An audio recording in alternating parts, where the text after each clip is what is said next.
Hello friends, welcome to crime watch with Harshavardhan. ఇప్పుడు social మీడియాలో ఎక్కడ చూసినా బాలీవుడ్ సినిమా దురంధర్ గురించే చర్చ జరుగుతోంది. ముఖ్యంగా ఆ సినిమాలో అక్షయ్ ఖన్నా పోషించిన పాత్ర రెహమాన్ డకైట్ గురించే చర్చ జరుగుతోంది. ఆ సినిమాలో అక్షయ్ ఖన్నా చెప్పిన డైలాగ్స్ మీద రీల్స్, మీమ్స్ తయారు చేస్తున్నారు. అక్షయ్ ఖన్నా చెప్పిన డైలాగ్ రెహమాన్ డకైట్ క్రూరత్వం గురించి కళ్లకు కట్టినట్లుగా కనిపిస్తుంది. ఆ డైలాగ్ ఏంటంటే, రెహమాన్ డకైట్కి దియే హుయి మౌత్ బడా కసైనుమా హోతీ హై. అంటే దీని అర్థం, రెహమాన్ డకైట్ ఇచ్చే చావు ఎంత భయంకరంగా ఉంటుందంటే ఒక కసాయి గొర్రెని మేకని ముక్కలుగా నరికినట్టుగా. మరి ఎవరి రెహమాన్ డకైట్? ఫిక్షనల్ క్యారెక్టరా, రియల్ క్యారెక్టర్ అంటే నిజానికి ఇది ఒక రియల్ క్యారెక్టర్.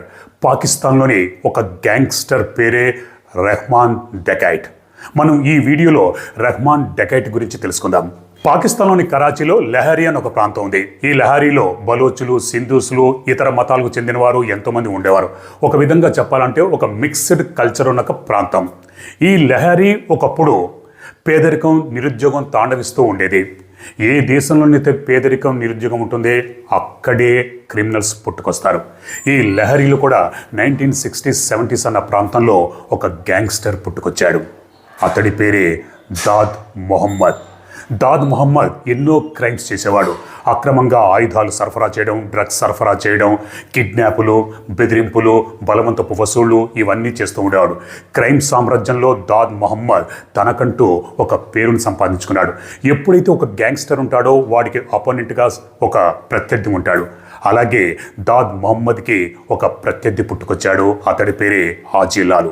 హాజీలాలు కూడా దాద్ మొహమ్మద్ చేసే క్రైమ్సే చేస్తూ ఉండేవాడు. కాకపోతే వీళ్ళు వాళ్ళ ఏరియాలోకి వీళ్ళు వచ్చారు. నీ ప్రాంతంలో నువ్వు క్రైమ్స్ చేసుకో, నా ప్రాంతంలోకి నేను చేసుకుంటాను, నా సామ్రాజ్యంలోకి నువ్వు అడుగు పెట్టద్దు, నీ సామ్రాజ్యంలోకి నేను అడుగు పెట్టానని ఇద్దరు కొన్ని ప్రాంతాలు పంచుకొని క్రైమ్ సామ్రాజ్యంలో తమకంటూ పేరు తెచ్చుకున్నారు. ఈ క్రమంలో 1990 ప్రాంతంలో హాజీలాలు కన్ను ఒక కుర్రాడి మీద పడింది. ఆ కుర్రాడు చిన్న వయసులోనే చాలా చురుగ్గా ఉన్నాడు, క్రైమ్స్ చేస్తున్నాడు. వీడిని మన గ్యాంగ్లో చేర్చుకుంటే పోలా అని హాజీలాలు ఆ కుర్రాడిని తన గ్యాంగ్లో చేర్చుకున్నాడు. ఆ కుర్రాడి పేరే సర్దార్ అబ్దుల్ రెహమాన్ బలోచ్. ఆ తర్వాత రెహమాన్ డకైట్గా మారాడు. ఈ కుర్రాడు ఎప్పుడైతే రెహమాన్ హాజీలాలు గ్యాంగ్లో చేరాడో ఇక గురువు అండనందులు దొరికాయి. దాంతో రెహమాన్ విజృంభించేవాడు. రెహమాన్ తన 13 ఏళ్ల వయసులోనే ఒక నటోరియస్ క్రైమ్ చేశాడు. ఆ తర్వాత హాజీలాల్ ఆధ్వర్యంలో రెహమాన్ బెదిరింపులకు పాల్పడేవాడు, కిడ్నాపులు, డ్రగ్స్ సరఫరా చేసేవాడు, ఆయుధాలు అక్రమంగా సరఫరా చేయడం ఇవన్నీ చేసేవాడు. కిడ్నాప్ చేసి పెద్ద మొత్తంలో డబ్బులు వసూలు చేసేవాడు. ఆ డబ్బులు తన గురువైన హాజీలాల్కి ఇస్తూ ఉండేవాడు. ఇలా క్రైమ్ సామ్రాజ్యంలో రెహమాన్ డకైట్ తనకంటూ ఒక పేరు తెచ్చుకున్నాడు. క్రమంగా ఎదుగుతూ గురువుని మించిన శిష్యుడిగా పేరు తెచ్చుకున్నాడు. ఈ క్రమంలో ఒకసారి రెహమాన్ ఒక వ్యక్తిని కిడ్నాప్ చేశాడు. వాడి దగ్గర బాగా డబ్బు ఉంది. డబ్బులు పెద్ద మొత్తంలో వసూలు చేసి తన గురువైన హాజీలాల్కి ఇచ్చాడు. హాజీలాల్కి రెహమాన్ వసూలు చేసిన మొత్తంలో కొంత భాగాన్ని నొక్కేసి మిగతాది తనకిస్తున్నాడని అనుమానం కలిగింది. దాంతో ఇద్దరి మధ్య విభేదాలు తలెత్తాయి. రెహమాన్ హాజీలాలు గ్యాంగ్ నుంచి బయటకు వచ్చి తనకంటూ సపరేట్గా ఒక గ్యాంగ్ని ఏర్పరచుకున్నాడు. చిన్న రౌడీలని, గోండాలని చేరదీసి ఒక గ్యాంగ్గా చేసి క్రైమ్స్ చేయడం మొదలుపెట్టాడు. అలా క్రైమ్ సామ్రాజ్యంలో రెహమాన్ తిరుగులేని రాజుగా ఎదిగాడు. ఇక్కడ హాజీలాల్ 2001 సంవత్సరంలో అరెస్ట్ అయ్యి ఆ తర్వాత చనిపోయాడు. హాజీలాల్ కొడుకు పేరు అర్షద్ పప్పు. అర్షద్ పప్పు తన తండ్రి కంటే అత్యంత దుర్మార్గుడు, అత్యంత క్రూరుడు. హాజీలాల్ కన్నా కొద్దిగా దయా, జాలి ఉంటాయి, కానీ అర్షద్ పప్పుకి అవేమీ ఉండేది కాదు.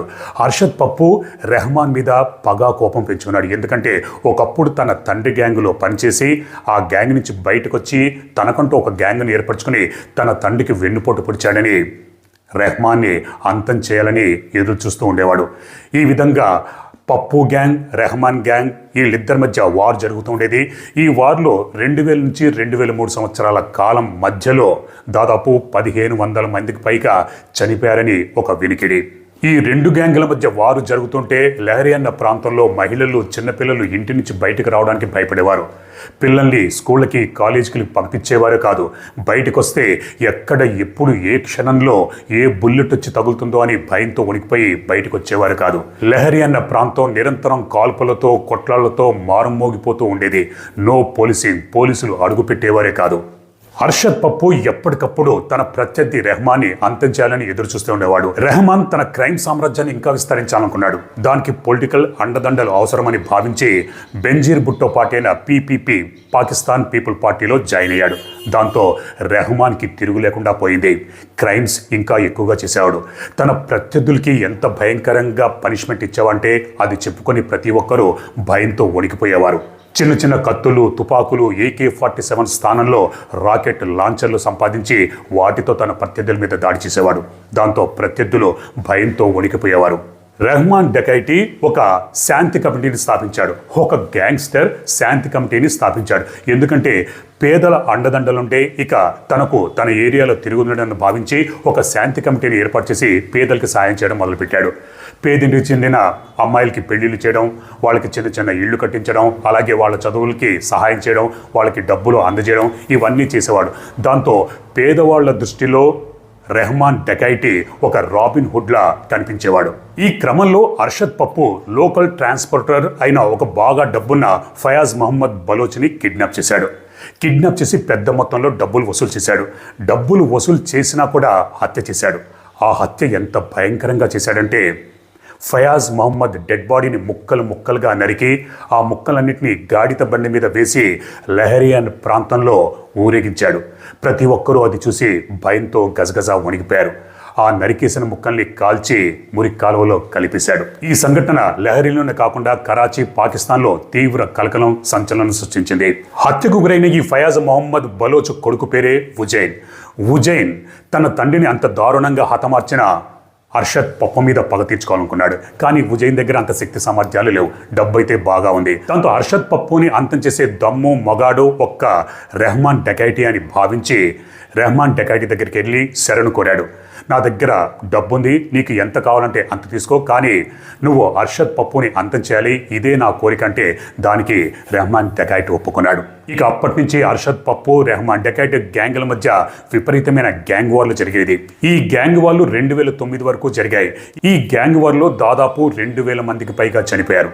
రెహమాన్ డకైటీ క్రూరత్వం గురించి ఒక కథ ఉంది. అదేంటంటే రెహమాన్ డకైటీ కదలికల గురించి ప్రత్యర్థి అర్షద్ పప్పుకి ఎవరో చేరవేస్తున్నారు, తన కదలికలకన్నీ వాడికి ఎలా తెలిసిపోతున్నాయని రెహమాన్ ఆరాధిస్తే అలా చేరవేస్తుంది ఎవరో కాదు, తన కన్న తల్లి అన్న సంగతి తెలిసింది.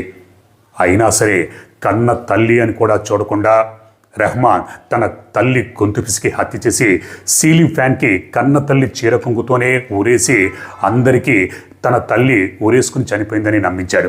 కానీ అందరికీ తెలుసు రెహమాన్ డకైటీయే తన తల్లిని హత్య చేశాడని. ఆ తర్వాత రెహమాన్ డకైటీ ఆగడాలకి అంతే లేకుండా పోయింది. దాంతో ప్రభుత్వం సీరియస్గా తీసుకుని ఈ ఆగడాలకి అడ్డుకట్ట వేయాలని పోలీసులను రంగంలో దింపి ఫుల్ ఫ్రీడమ్ ఇచ్చింది. దాంతో పోలీసులు గ్యాంగ్స్టర్లని ఏరివేయడం మొదలుపెట్టారు. ఆగస్టు 9, 2009 సంవత్సరంలో రెహమాన్ డకైటీ పోలీసులు జరిపిన ఎన్కౌంటర్లో చనిపోయాడు. రెహమాన్ చనిపోయిన తర్వాత రెహమాన్ స్థానాన్ని ఉజైన్ తన చేతిలోకి తీసుకున్నాడు. ఉజైన్ చిరకాల కోరిక తన ప్రత్యర్థి అర్షద్ పప్పుని అంతం చేయాలి. ఎందుకంటే తన తండ్రిని అత్యంత దారుణంగా, క్రూరంగా హత్య చేశాడు. ఉజైన్ ఒకసారి తన సన్నిహితుల ద్వారా అర్షద్ పప్పు బ్రదర్ ఇద్దరిని మొత్తానికి ట్రాప్ చేసి కిడ్నాప్ చేశాడు. కిడ్నాప్ చేసిన తర్వాత ఒక రహస్య ప్రాంతానికి తీసుకువెళ్ళి చిత్రహింసలు పెట్టాడు. 5 రోజుల పాటు అర్షద్ పప్పుకి వాళ్ళ బ్రదర్కి నరకం చూపించాడు.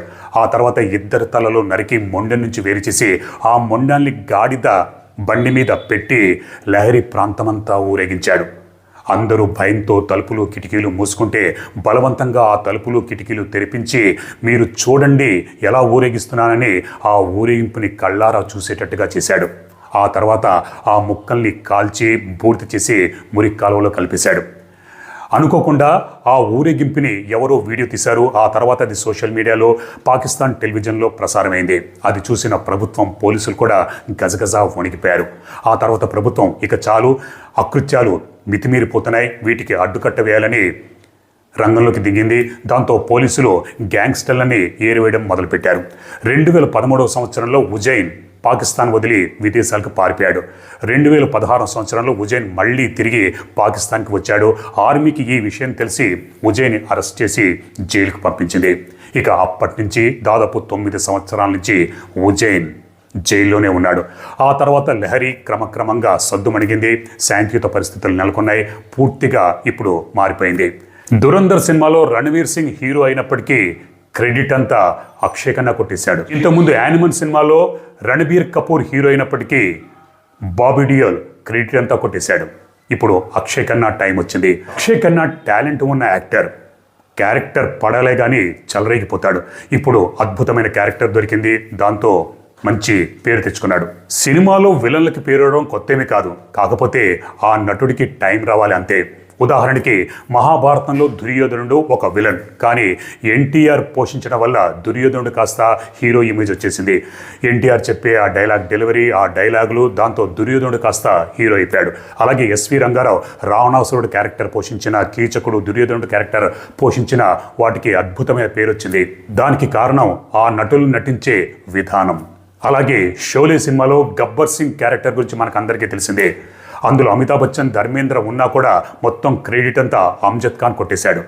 గబ్బర్ సింగ్ క్యారెక్టర్కున్న బలం అలాంటిది. హీరో క్యారెక్టర్కి కొన్ని పరిధులుంటాయి, ఆ పరిధుల్లోనే నటించాలి. కానీ విలన్ క్యారెక్టర్కి అటువంటి పరిధులు ఏమీ ఉండవు, ఫ్రీడమ్ ఎక్కువగా ఉంటుంది.